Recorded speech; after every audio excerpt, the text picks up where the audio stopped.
Hey guys, welcome back to my channel. So today I'm going to explain you the branch duct sizing. So you can see in this project we have designed already the main duct size. So we will design the branch duct. Okay. So here you can see this is one branch and there are two supply diffusers. So total CFM for all these diffusers are 6,692 CFM total diffusers. There are seven diffusers. So each diffuser CFM, how much it will be? You have to divide with 7. 6692 divided by 7. So one diffuser CFM is 952. So one diffuser CFM is equal to 950 to 56. So two diffuser you have to multiply with 2. 1912. So what you will do, you have to set the current layer with this text and use the leader line.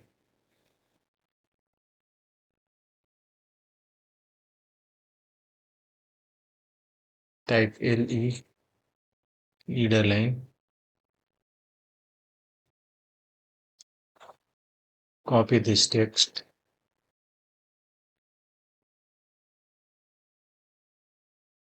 Okay, and double click to edit. Here the CFM is 1912. 1912 CFM. Okay, so what will be the duct size? This duct size. So open the duct size here.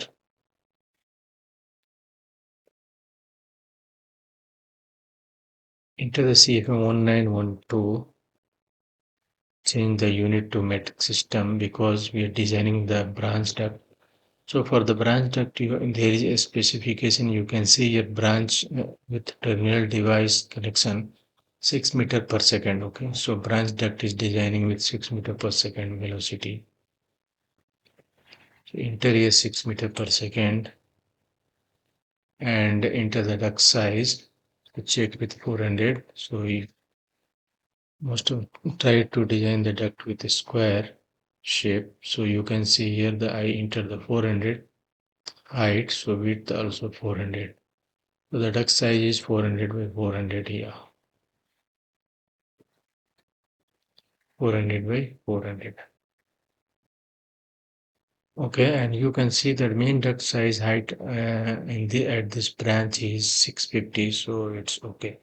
You can connect. And now what will be the duct size here for one diffuser? So type LE reader line. Okay, copy the text.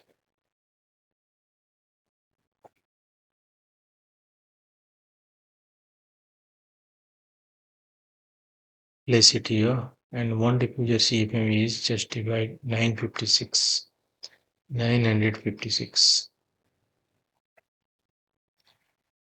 956. So what will be the duct size? Go to the duct sizer, change the unit to US metric, enter the CFM 956. Then you have to change the unit to the metric system and enter the height of the duct. So you can see here the height is 300 and width is 275. So consider the odd number, even number. So go for, so your duct size will be 300 by 300. 276 in 275 is non-standard duct size. So you have to consider the bigger sizes, higher value. So the duct size will be 300 by 300 here. Okay. Again here for this single diffuser, use leader line type LE and the duct size will remain same. So just copy this, place it here. Okay. Now save this. So this is how we are designing the branch duct. So you have to complete the remaining branches following the same procedure. Okay, then We will do the we will do the shop drawing. We'll do the drafting. We'll make the shop drawing like this. Okay, so I hope you guys learned something from this video. If you learned something from this video, so please do subscribe my channel and hit the bell icon as well. So thank you for watching my video. Thank you. Bye bye.